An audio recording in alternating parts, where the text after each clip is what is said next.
La balada de Nunca Jamás, por Stephanie Garber. Capítulo 6. Luke le dedicó una sonrisa torcida, todavía haciendo girar la corona dorada entre sus dedos como si fuera el juguete de un niño. Hola, Eva. Evangeline cerró los puños con fuerza. En el pasado habría corrido hacia él. En el pasado habría llorado por él. Ahora solo quería lanzarle cosas afiladas y dolorosas. Hubo una época en la que pensó que se casaría con Luke, pero la última vez que lo vio estaba encerrado en una jaula y formando parte de una ceremonia para convertirse en vampiro. Jax le había advertido que no lo salvara, pero ella escuchó a su corazón. Ayudó a Luke a escapar y él le dio las gracias intentando rasgarle la garganta con los dientes. «¿Qué estás haciendo aquí?», exigió saber. Luke hizo un mohín. «¿Sigues enfadada por lo de la otra noche? ¿Te refieres a cuando intentaste morderme? No fue así.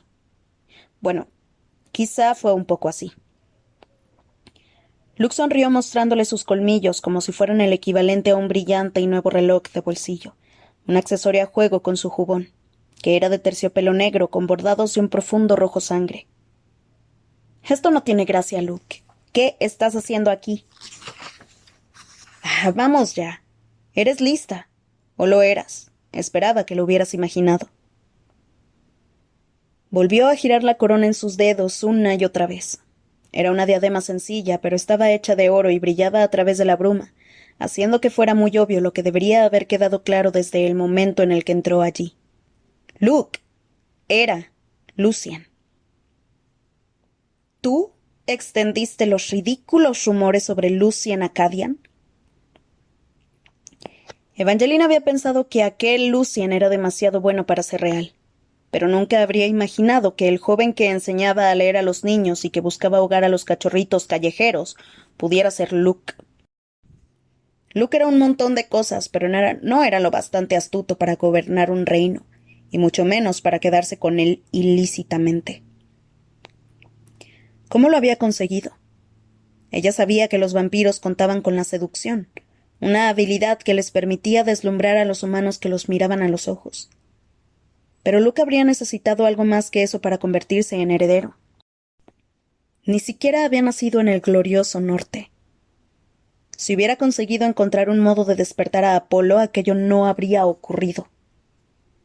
Creí que estarías más impresionada. Ahora soy príncipe. Luke lanzó su corona despreocupadamente al aire y la atrapó con la cabeza. Evangeline hizo una mueca. Luke frunció el ceño y la expresión mancilló sus atractivos rasgos. «No comprendo cómo o por qué has hecho esto, Luke, pero no va a funcionar. No puedes inventarte un nombre y reclamar un trono. Te preocupas demasiado. Solo el nombre es mentira, Eva». Comenzó a jugar de nuevo con su corona, dejando que se deslizara desde su cabeza a sus dedos. Caos me dijo que cambiarme el nombre facilitaría que la gente me aceptara, pero resulta que de verdad soy un familiar lejano del príncipe muerto. Evangeline hizo una mueca al escuchar las palabras príncipe muerto y se resistió a negar con la cabeza. No se creyó ni por un segundo que Luke fuera un familiar lejano de Apolo. Pero por supuesto Luke sí se lo creía. Siempre había sido un poco presumido. Era un defecto menor que había pasado por alto en el pasado, pero de repente ya no le parecía tan inocuo. Cuando era humano, Luke había creído que lo merecía todo, y ahora que era vampiro, sin duda se creía digno de mucho más. La pregunta era ¿por qué le habría cedido Caos el trono? Evangeline se había encontrado con Caos en varias ocasiones. Las dos primeras fingió ser un guardia real, pero resultó que era un vampiro, el señor de los espías y asesinos. Quizás había sentado a Luke en el trono porque suponía que al ser un nuevo vampiro sería fácil de controlar. No obstante, le resultaba difícil creerlo. Luke era demasiado impulsivo. Aunque hiciera lo que Caos deseaba en cuanto a leyes y normas, a Evangeline no le costaba imaginárselo perdiendo el control ante sus necesidades vampíricas. Si la había atacado a ella alguien que supuestamente le importaba, no creía que fuera a contenerse con otros. La repentina y aterradora imagen de Wolf Hall llena de cortesanos y criados sangrando o muertos o convertidos en vampiros atravesó su mente. Esto va a ser un desastre. Estuvo a punto de decirlo en voz alta, pero dudaba de que Luke se lo tomara bien. En lugar de eso se preguntó por qué la había llamado para verla a solas.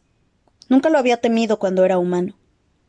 Había estado enamorada de él, pero el muchacho al que conocía desapareció tan pronto como se infectó con la toxina vampírica. ¿Por qué no te acercas un poco más?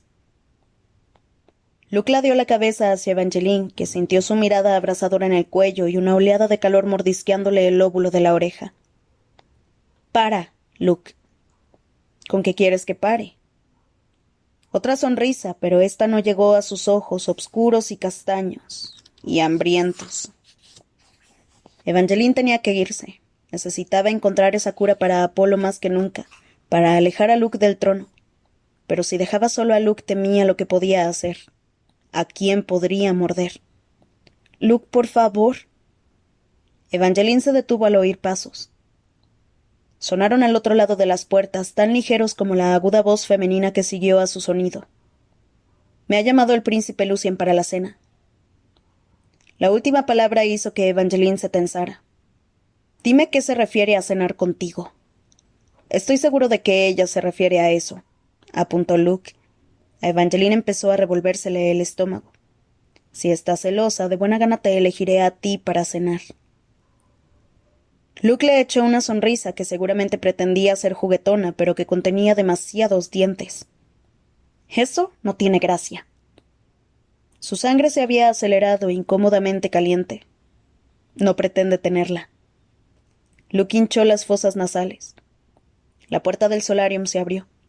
Evangeline se preparó para ver a la chica que había acudido para la cena. Pero no era una chica.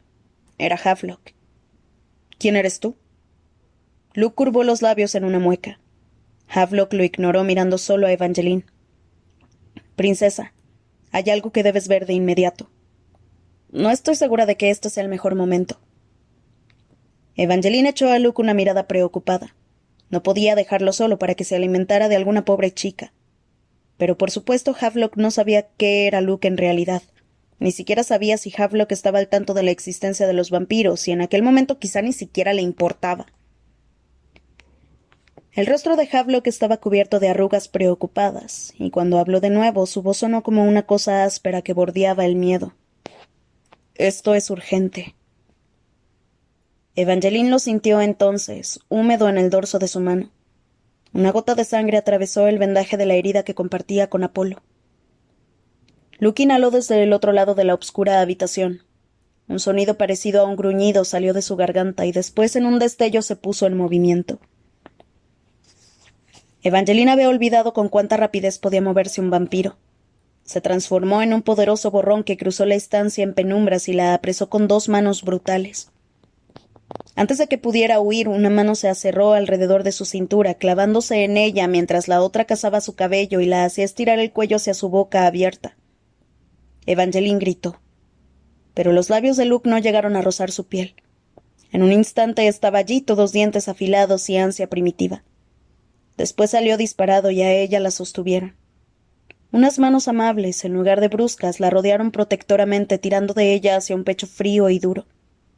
Olía a manzanas y a crueldad, pero Evangeline temblaba demasiado para apartar a Jax mientras la sacaba del obscuro solario. «Voy a matar a ese tipo», dijo Jax con furia. Las luces del pasillo eran cegadoras, y Evangeline, que ya se sentía un poco débil, empezó a marearse. Luke no había conseguido morderla, pero la herida de su mano estaba goteando de nuevo y su mente giraba en círculos atropellados. «Havelock». «Está bien», dijo Jax. Entonces el guardia apareció allí a un par de pasos de ella, con aspecto aturdido y seguramente bajo el control de Jax.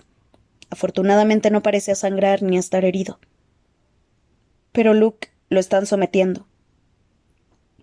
Jax tensó el brazo a su alrededor, llevándola por el pasillo demasiado iluminado, lejos del solario.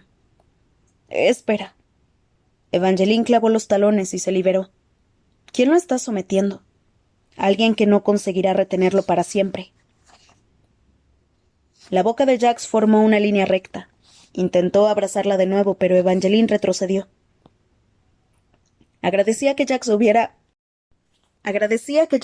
evitado que se convirtiera en el siguiente tentempié de Luke, pero que la hubiera salvado una vez no lo convertía en un salvador. Seguía siendo su villano, no su héroe. No voy a ir a ninguna parte contigo. Aquí no estás a salvo, dijo Jax con tranquilidad, como si Evangeline fuera un gatito callejero al que estuviera intentando arrear. Y aún así la joven notó que tenía los nudillos tensos y que un músculo latía furiosamente en su cuello. Disculpa. La minúscula voz llegó por el pasillo desde las puertas del solarium. ¿Está ya el príncipe Lucien listo para cenar?